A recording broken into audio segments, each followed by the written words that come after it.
今日啲路好跣喎，好跣喎，不過好彩有條 post 喎。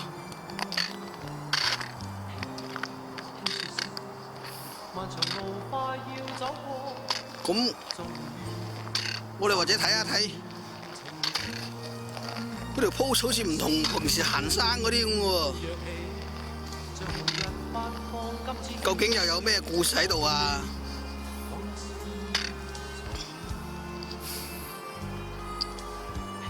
其實大家睇得到呢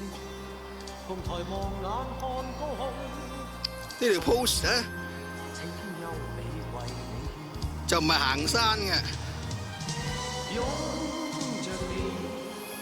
呢條 post 嚇？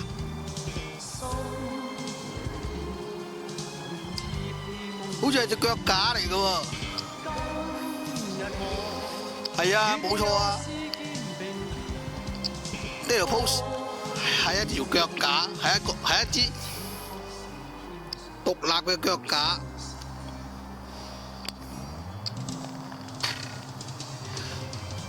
係我一個好朋友送俾我嘅。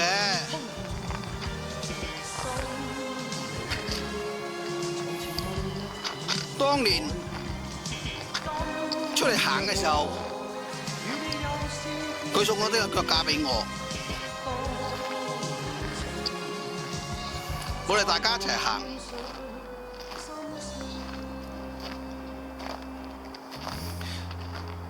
而家下咧，佢再唔行啦，佢揾到佢嘅另外一個嗜好啊，所以咧，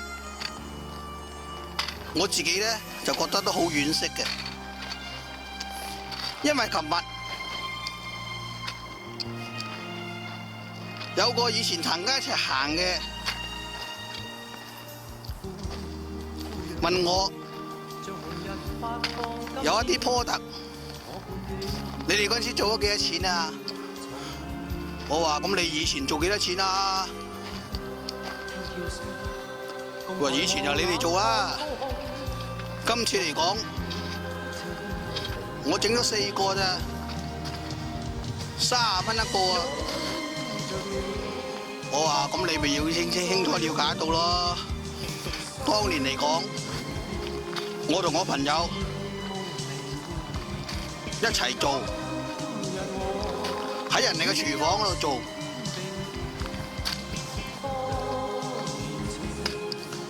我朋友出錢出力，勞心勞力，為咗咩呢？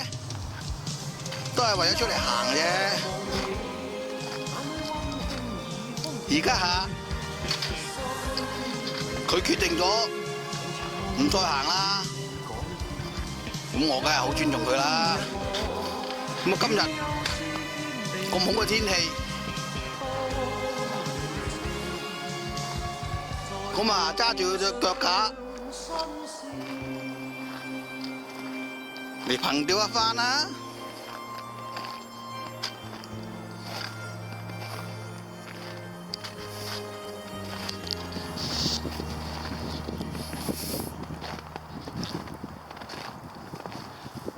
其實啲路越嚟越難行，啲路越嚟越崎嶇。有啲人問過我，點解唔放棄呢？如果能夠放棄得到嘅話，呢啲路唔係實係需要我哋行嘅啫。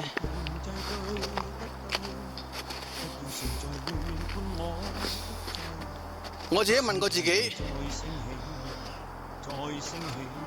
啲路越嚟越崎嶇，越嚟越難行，我哋係咪需要放棄呢？其實冇乜嘢放棄與否嘅，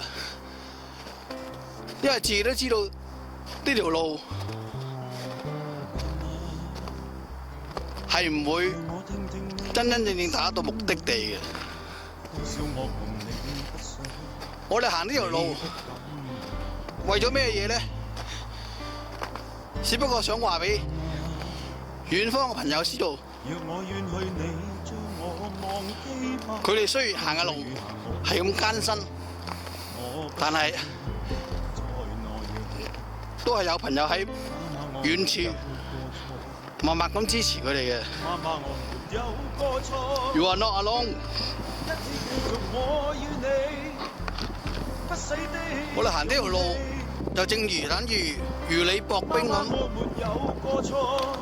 好多時都會遇到一啲似乎係同路人嘅地方，但係佢係會跣到你攤攤腰嘅。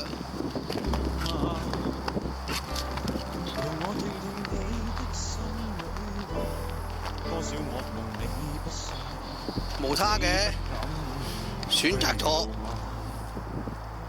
就係考慮自己有冇咁嘅韌力，要完成目標啫。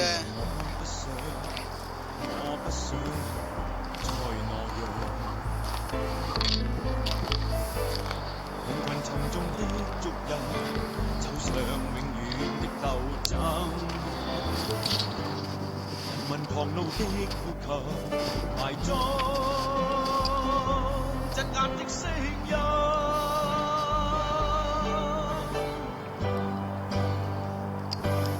媽媽，我沒有過錯，媽媽，我沒有過錯，一起繼續我與你不死的勇氣。媽媽，我沒有過錯，媽媽，我沒有過錯，一起繼續我與你不死的勇氣。行咗咁耐，真係好攰。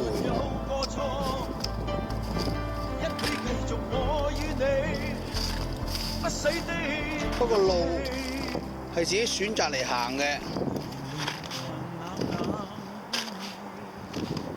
行咗攰啦，